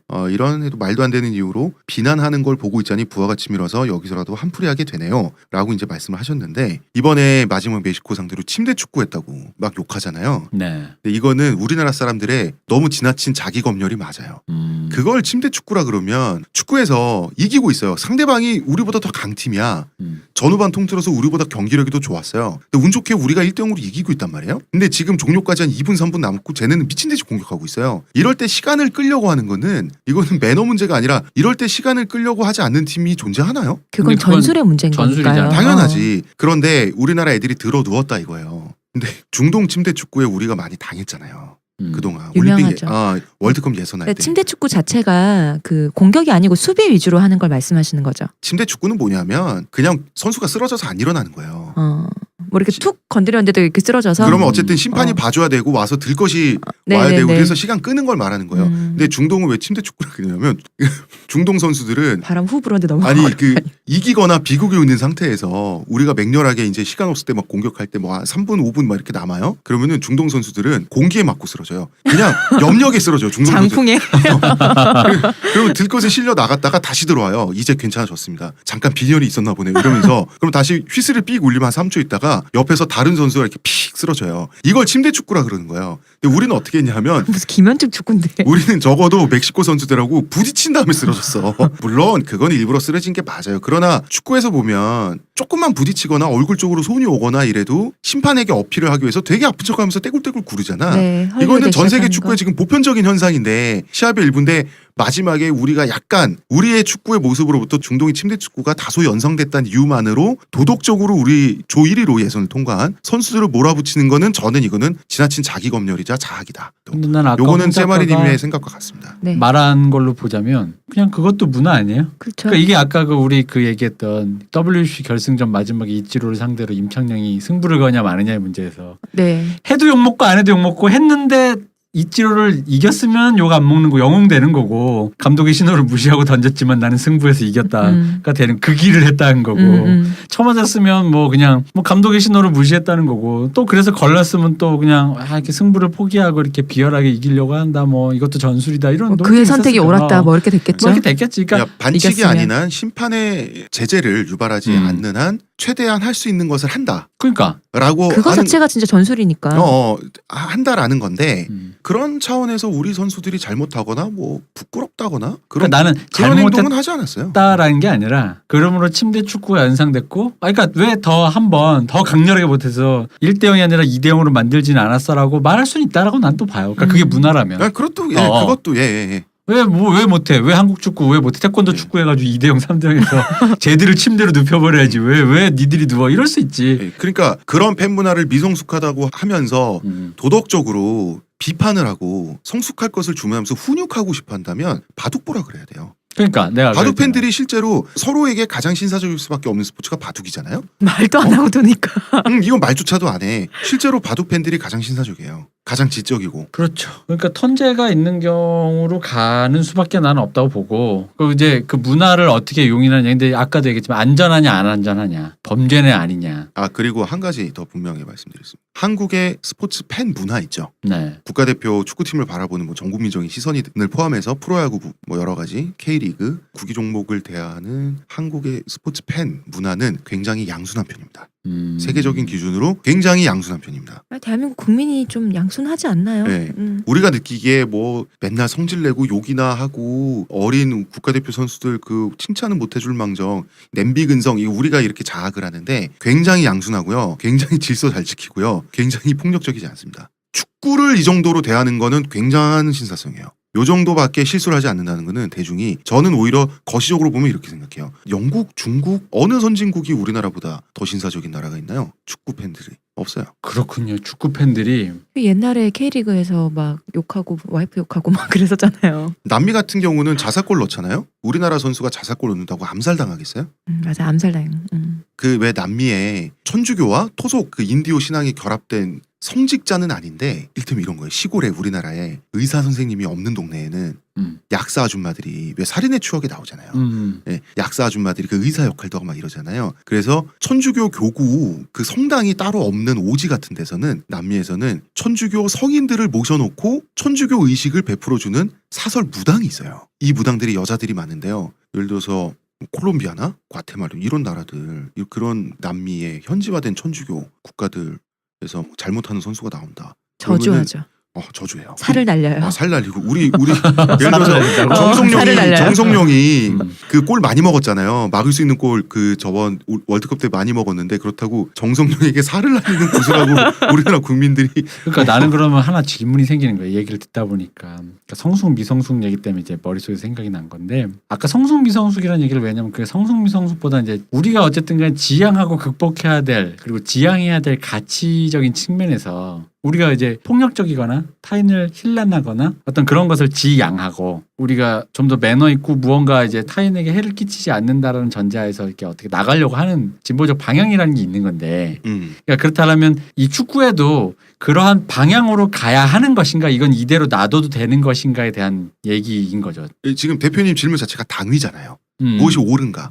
축구는 그냥 현상이에요. 옳고 그름이 없어요 거기는. 아니 내 말은 그야지. 그거 자체는 현상인 건 맞는데 그랬을 때 어쨌든 여기에서 이 사람들이 어떤 형태의 양태를 보여주잖아요. 그 현상을 대하는 팬들의 자세가. 근데 그 현상이 그래서 그러니까 그냥 여기에 똥이 있으니까 똥이다라고만 할 건 아니고 혹은 여기에 밥이 있으니까 밥이다가 아니라 예를 들어 이런 거지. 밥만 먹으면 병에 걸리니 골고루 먹자라고 했을 때 그럼 우리가 골고루 먹기 위해서는 무엇을 해야 될까요? 그럼 너는 소를 키우고 나는 닭을 키우고 우리가 다 할 수는 없으니 이렇게 하는 거니까 어떤 방법론이란 걸 취하고 그걸 동일한 가치라고 동의한다면 근데 그렇다면 축구도 아까 말한 안전한 방식으로 즐길 수 있는 것을 서로가 그러니까 동의해서 나아갈 수는 또 있는 건가요? 그래서 지금 훌리건도 많이 없어지고 유럽에 그러잖아요. 그러니까 난 왜냐면 째마리님 말씀하신 게 그런 의미에서 본인은 이제 그런 가치를 지향하고 그래야만 할 것 같은데 자기가 보기엔 이게 좀 덜 안전하고 과열된 문화가 아니냐라는 약간 이쪽에서 볼 게 그런 시선이 제가 아닌가. 두 가지를 말씀드릴게요. 첫째는 축구는 그 자체로 야만적인 거예요. 사람이 야만적이기 때문에 축구를 보는 거예요. 그래서 성숙한 팬문화가 시급합니다라고 하는 그 성숙이 성취된 사람들, 이미 성취된 사람들은 말씀하셨던 것처럼 바둑 보지 축구 안 볼 거예요. 자, 이게 첫 번째고 두 번째는 저는 이게 둘 다 진실이라고 봐요. 두 번째는 거꾸로 된 얘기예요. 저 같은 경우는 축구나 야구 같은 걸 보면서 제 안에 있는 어떤 동물성 이런 걸 배설하기 때문에 보다 문명인으로서 바깥에서 스포츠 바깥에서 문명인으로 사는데 도움도 받고 있거든요. 아, 이제 이해했어요. 그렇다면 이건 이렇게 봐야 되는 게 아닌가. 흔히 말하는 뭐 남자들이 소비한 남성형 포르노라든가 네. 뭐 여성들이 소비하는 BL물의 그런 BL 포르노라든가 이런 식의 그렇죠. 그때 얘기했던 쓰레기를 소비하는 사람들이 쓰레기라고 생각하지 않으니 이게 쓰레기라는 것만 인식하면 된다라는 거잖아요. 그걸 그렇죠. 소비하는 순간에 쓰레기 짓을 하더라도 그 말씀인 거죠. 예. 그렇다면 이 현상이 그렇게 존재를 하는 거고 그거에 대해서 자긍심을 가져야 되는데 거기에 과몰입을 하여 원숭이 세레모니를 한다든가 자살골을 넣은 선수를 저격한다든가 살을 날린다든가 이래서는 안 된다. 예. 잘 못하고 있는 선수에게 그러니까 예. 실제 섹스가 전쟁이라면 축구는 포르노예요. 그 성숙한 포르노 문화를 만듭시다. 자, 성숙한 포르노 문화가 뭐겠어요? 그지. 그 이제 이해했어요. 네? 어. 야, 이런 겁니다. 포르노에 출연하는 여배우가 예를 들어서 인신매매를 당해서 출연한다고 이러면 안 되겠죠. 그러나 그 포르노의 내용 자체는 얼마든지 지저분할 수 있어요. 뭘 해도 되지만 합의된 관계에서 영상- 하는 거니까요. 그렇죠. 그 계약하고 영상 합의된 자체는. 관계에서 하는 거니까. 수채구멍은 다소 더러울 수밖에 없는 거예요. 그렇군요. 그래서 이 축구는 원시적인 스포츠입니다. 참 이 말을 하고 싶은데 이거 이 말을 하면 째마리님이 싫어하실 것 같아. 뭔데요? 그러니까 이분은 홍 작가를 표현하자면 홍 작가는 축구를 볼 때 AV를 좋아하는 사람 기준으로 보면은 하드코어를 좋아하시는 분이고 하드코어한 게 소비하시는 분이고 째마리님은 순애물을 좋아하시는 거지. 로맨스를 보고 싶은데 로맨스와 애틋함을 보고 싶으신 거고 이분은 그런 게 어딨어. 다 뭐, 죽어. 스토리 필요 없어 일단 해 이런 거 보고 싶은 사람. 그러니까 제가 째마리님과 의견이 다른 건 째마리님 말이 틀렸다는 게 아니라 보는 관점이 다른 거예요. 그러니까 그래서 어쨌든 알겠습니다. 나는 이제 이게 궁금했어요. 왜냐면 이 댓글을 봤을 때 왜냐면 째마리님 글만 읽었을 땐 째마리님 글도 납득이 간다고 난 생각을 했거든요. 아니 이 말도 틀린 말은 아니에요. 네. 그래서 이걸 과연 어떤 차이로 틀린 말이 아니라 저 말씀도 맞는 말이죠. 이게 평행선이지 않고 어떻게 이게 공존할 수 있는가가 궁금한 거예요. 나는. 그렇죠. 뭐 이를테면 이런 겁니다. 홍명보 자기와 함께해서 성과를 올림픽 동메달의 성과를 낸 선수들의 엔트리와 그 선수들의 포지션. 홍명보는 갑자기 그 월드컵 감독이 돼가지고 의존할 수밖에 없지 않냐라고 하는 건 이것도 홍명보 옹호론에 있는 말이거든요. 째마리님이 하신 말씀이. 그렇죠. 그리고 솔직히 물론 말하면 저는 또 아무리 그렇다고 하더라도 플랜 B가 존재하지 않는다. 그건 있을 수 없다라고 저는 얘기를 하겠지만 나는 뭐 그냥 모르는 사람 입장에서 보면 그래. 그러니까 감독이 무슨 선택을 하든 걔가 감독이 된 이유는 걔가 그 지 맘대로 선택하라고 시켜놓은 거니까 감독이 선택은 존중해요. 근데 감독이 선택했는데 결과가 안 좋았다면 욕 먹는 것도 당연하다고. 영화 감독이 자기 맘대로 영화를 찍는 건 자기 맘이지만 그래서 나온 거가 사람들이 영화 재미없네라고 말할 수도 있는 거잖아. 말해야죠. 그러니까 그런 의미에서 홍명보가 욕을 먹는다면 근데 이제 이 욕의 정도가 과하냐 안 과하냐는 사실 그건 누구도 판단할 수 없는 것 같아. 그리고 저 홍명보는 이런 것도 있었어. 자기 선택, 자기의 안목이 틀리지 않았다는 것을 하도 사람들이 틀렸다고 하니까 틀리지 않았다는 걸 증명하기 위해서 끝까지 밀어붙이고 기어이 더 처참하게 실패한 부분도 있는 거예요. 이분이 지금. 이를테면 왜 박주영을 계속해서 내보내는가? 이런 겁니다. 박주영 선수가 박주영 판타지 스타잖아. 예, 박주영 선수가 올림픽 때 엄청나게 잘했던 건 사실이에요. 그러나 그 이후 월드컵 이전까지 계속 자기 소속팀에서 벤치만 달구고 있었다고요. 근데 굳이 박주영을 이렇게 했어요. 박주영 계속 못해요. 사람들이 왜 박주영 그 비판합니다. 그 선택을. 그러면 자기가 맞다는 걸 보여주겠다는 태도예요. 결국 박주영은 실패했습니다. 또 뭐 월드컵 후에서 박주영 실패했고 감독으로서도 남의 예. 말에 너무 휘둘릴 수도 없으니까요. 내 선택을 아니, 뭐, 내가 또 믿어야 되니까. 그거까지는 그러니까 욕을 하는 건 욕을 네. 하는 건데 자기 판단이니까 자기 네. 생각은 그렇게 자기가 그렇게 믿었다는데 아니요. 뭐. 축구 전문가들 그리고 관계자들의 생각은 과연 판단에 준하는 뭐가가 있었는가라는 거예요. 아니 그러니까 그거야 알 수 없지. 왜냐면 그거는 자기가 이 사람이 판단력이 있고 없고를 떠나서 좋고 나쁘고를 떠나서 판단력이라고 부를 만한 지적 활동이 있었냐는 거예요. 심지어. 근데 나는 그거 되게 심각해요. 이거 개량할 수 이게- 있어요? 나는 그건 조금 약간 아니 이게 이거 파고 들어가잖아요. 홍명보 정말 심각했어요. 아니 그렇긴 한데 그러니까 결과론적으로 실패했다라는 전체 덩어리로 보면 난 이해는 하겠는데 이 실패는 엔트리를 발표하면서부터 예상이 됐다니까요. 아니 그러니까 그래서 그걸 갖고 예상이 됐고 실패했으니까 근데 내가 말한 거지 감독이 그 자리에서 자기 맘대로 하라고 감독인 거니까 난 그거 갖고 뭐라 할 건 아니라는 거지. 그러니까 여기서 중요한 거지. 실패했다. 당신은 실패한 사람이다까지가 난 맞는 욕인 것 같다라는 거지. 그런 의미라면. 근데 그래서 나중에 이제 월드컵 끝나고 사람들이 이제 많이 그 음. 홍명보 감독에 대해서 많이 이제 흉을 보고 비판도 하고 이랬던 게 뭐냐면 우리가 박근혜 대통령 될 때 못할 줄 알았잖아 사실. 이렇게 못할 줄은 몰랐잖아요. 아니, 난 잘할 줄 알았어. 엔트리 발표됐을 때 실패할 줄 알았거든요. 음. 축구 좀 안다는 사람들은. 그런데 월드컵에서 하는 거고 어차피 16강 못 올라갈 줄은 알았는데 이렇게까지 못할 줄은 몰랐거든. 이게 지금 그런 거죠. 박근혜가 1패한 거예요. 홍명보가 1패한 거예요. 아니 둘이 저희가 비긴 1패한 겁니다. 거예요. 저희가. 모두가 함께 죽어가는 거군요. 네. 아 이게 축구 얘기가 네. 이게 뭔가 팬도 많고 그러다 보니까 이거 갖고 그 얘기가 되게 많네요. 할 말도 많고 뭐. 난 사실 우리가 아이돌 얘기할 때 누가 이렇게 해줬으면 했거든. 그래서 내가 떠들어 주려 그랬는데 아무도 얘기 안 하더라고. 없어. 그런 거 왜 없지? 음. 축구는 이렇게 바로 있는데. 자 대표님 준비하세요 슬슬. 우리 아이돌 얘기, 영화 얘기 할 때가 또 돌아오고 있습니다. 아이돌 얘기 할 거 없어요. 할 거 없어요? 어. 영화 얘기는 해야죠. 아이돌 얘기 내가 무서운 나의 차오르는 예감이 있는데 차마 러블리즈 팬으로서 말을 못 하겠어. 왜 불길한 예감이 드는 게 있거든 내 요즘에. 아 말해봐요 뭐요? 러블리즈의 10월 대박사를 내가 지지했으나 네, 밀고 있었잖아요. 이 러블리즈가 뭐가 있냐면 흔히 말하는 그 2군의 탑이자 1군의 끝이다라는 그 느낌이지. 그 뭐 알죠? 그 트리플 A와 메이저리그의 그 벤치 워머의 그 경계. 고런 선수들은 4A라 그러죠. 아 그렇죠. 4A 그거거든. 그래서 그러니까 뭐냐면 자 앞에 있는 우리 메이저리거 지금 현재로서 지금 지형을 봐서 농구로 치면 6번째 선수. 트와이스 여자친구 그리고 레드벨벳. 네, 그 위에 더 선배님들 말고 그러니까 요 신흥 그룹 중에서 요건데 얘네들이 다 성공을 하고 그러면 이제 그 다음 순서는 나야. 이건 마치 뭐 이제 김영삼 대통령 됐으 이제 나도 김종필. 이제 김종필 다 우리, 뭐 이런 순서를 JP 가, 기다리고 네. 있었는데 김종필이 대통령 못했잖아. 그런 느낌처럼. 왜냐면 오마이걸의 이 그 기세가 심상치 않다. 오마이걸의 기세가 내 생각보다 너무 빠르게 치고 올라와서 관문만 지키다가 추월하고 어허. 메이저리그로 바로 가는 사람은 다른 게 아닐까. 어허. 아니 뭐 10월 달에 가서 보죠 뭐. 대박이 나는지 안 나는지. 라는 얘기를 했고 오마이걸의 그러니까 뭐 이런 건가요? 장강의 물길은 윗물이 아랫물을 밀어낸다고. 아래 윗물이 너무 빨리 오고 있어 지금. 그러니까 지금 급류가 오고 있는 거죠. 그렇죠. 내가 지금 가는 속도보다 오마이 뒤에서 지금 급류. 뭐가 오고 있는 거야. 오마이 급류. 그때 좋고 좋다. 약간 그냥 이건 제 개인적인 그냥 이제 러블리즈 차례인데. 러블리즈 차례인데 이제 러블리즈 차례인데 이제는 아니다. 이거 다른 애들은 이제 됐고. 근데 왠지 그런 느낌이 됐어요. 게다가 내가 왜 그걸 고민하냐면 약간 이미지가 겹치고 거기에 플러스 저기 뭐야 그때 얘기했잖아. 남자 팬들은 잘 갈아탄다 그랬잖아. 맞아. 그래서 미묘한 거야. 내가 저번 주에 히터 스테이지에서 그 오마이걸의 유아라는 멤버. 유아라는 멤버가 있어요. 네. 그 멤버가 되게 먼치킨이야. 야구로 치면 5툴이야. 5툴. 뭐냐면 구등신에 뭘 해도 다 돼. 예쁜 여자애가 팀에서 얼굴도 이뻐, 몸매도 좋아, 메인 보컬인데 메인 댄서야. 오, 다 뭐지?